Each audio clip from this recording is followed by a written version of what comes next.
एबे एबे आम केंद्र सरकार तरफ मिली एक बहुत ही बड़ खुशी खबर। सूचना अनुजाई एबे बेकारी युवपीढ़ी को प्रति मासरे सरकार 8,000 टंका देवाकू जाउछंती। तो कौन रही संपूर्ण खबर, क्यों माने यही टंका पाइबे, केमिति पाइबे, से विषय में संपूर्ण तथ्य मु एही वीडियो माध्यम रे देवाकू जाउअछि। जानिबा पई वीडियोटी को प्रथम शेष पर्यंत देखंतु। तो जय जगन्नाथ बंधुगण, स्वागत करुच्ची एमबीजे इनफॉर्मर आउ एक नुआ वीडियो को। वीडियो जदि भल लगे ताले वीडियोटी को लाइक करेंगे, चैनल रे नुआ थिले एबे ही चैनल को सब्सक्राइब करी पाखरे थिबा घंटी चिन्ह को ऑल रे सिलेक्ट करदेवे।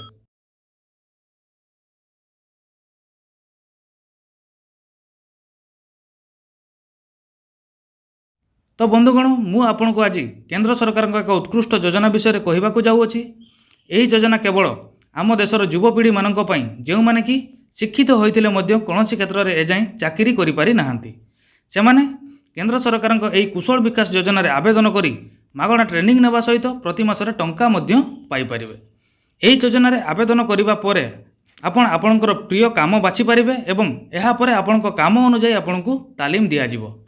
तो बंधुगण, आसंतु जानि नबा एही पीएम कौशल विकास योजना पई कोन रहिछि योग्यता उपरे नजर पकाइबा। तो देखंतु, जदि आपण एही योजनार लाभ उठाइबाकू चाहुचंती तेबे आपणकर किछि योग्यता मानदंड थिबा आवश्यक, जहाँकि एहीपरि किछि रही अछि। देखंतु, प्रथम एठी आपणकर रहिछि साधारण इंग्राजी भाषा विषय में आपणकर ज्ञान थिबा आवश्यक। द्वितीय आपणकर रहिछि हिंदी भाषा एवं संपृक्त आंचलिक भाषा विषय में मध्य जानिबा आपणक पई गुरुत्वपूर्ण अटे। तापर आपणकर रहिछि आवेदन करुवा प्रार्थी माने निश्चित भाव भारतर मूल बासिंदा होइथिबा आवश्यक एवं प्रार्थी शिक्षित हेबा मध्य गुरुत्वपूर्ण अटे। तापर जदि आपण शिक्षित एवं कौनसी काम करूना तेबे तुमे आवेदन करि परिबो। जदि आपण शिक्षित अटंती एवं कौनसी काम करूना ताले आपण एही योजना रे आवेदन करि परिबे। ताले कोन रहिछि डॉक्यूमेंट, ताले एही योजना रे आवेदन करिया पई कोन कोन आवश्यक, कोन डॉक्यूमेंट आवश्यक, से डॉक्यूमेंट ऊपर को नजर पकेबा। पीएम कौशल विकास योजना पई डॉक्यूमेंट देखंतु, डॉक्यूमेंट रे रहिछि आपनकर प्रथम रे आधार कार्ड, द्वितीय रे शिक्षागत दलिल बा आपनकर जो सर्टिफिकेट रहिछि, तापर तृतीय रे आपनकर बैंक पासबुक, तापर रहिछि आपनकर सांप्रतिक मोबाइल नंबर, आपनकर गोटे जेकोसी वैलिड मोबाइल नंबर, तापर परिचय पत्र, तापर रहिछि आपनकर voter ID card, passport size photo, यही सब डॉक्यूमेंट थिले आपण एही योजना रे आवेदन करि परिबे।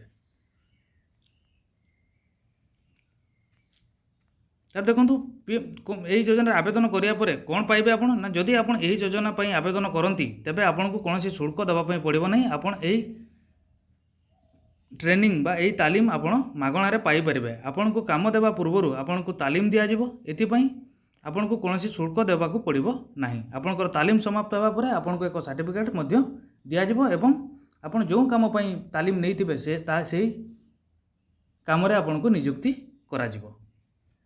तापर देखंतु, आपण आवेदन करिवे किपरि एही कौशल विकास योजना पई किपरि आवेदन करिवे।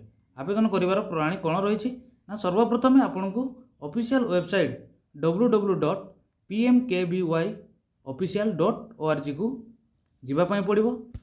एठी जाई सारिबा परे मेन पेज रे आपनको गोटे ऑप्शन आस्थिबो स्किल इंडिया रो, गोटे ऑप्शन आस्थिबो स्किल इंडिया रो, से स्किल इंडिया ऑप्शन उपरे क्लिक करिवे। वर्तमान न्यू पेज रे पंजीकरण विकल्प को क्लिक करिवे। तापर जो न्यू पेज टी आसीबो सेठी आपण पंजीकरण विकल्प उपरे क्लिक करिवे। तापर आपनकर सामना को फॉर्म टी आसी जिवो, फॉर्म टी को भलो भाबरे पूरण कर देबे। पूरण कर सारिबा परे आपनकर जो आवश्यक डॉक्यूमेंट रहिछि ताको अपलोड करिवे। अपलोड कर सारिबा परे दाखल विकल्प उपरे क्लिक कर देबे। एहा कर सारिबा परे आपनकर आवेदन समाप्त हो जिवो। अधिक सूचना पई आपण उपरोक्त लिंक रे क्लिक करी अधिक सूचना मध्य पाई परिबे। जो आपनकर वेबसाइट रहिछि ऑफिशियल वेबसाइट, सेही ऑफिशियल वेबसाइट को जाईकि आपण जहाँ जानिबा पई चाहुचंती तार संपूर्ण तथ्य आपण पाई परिबे।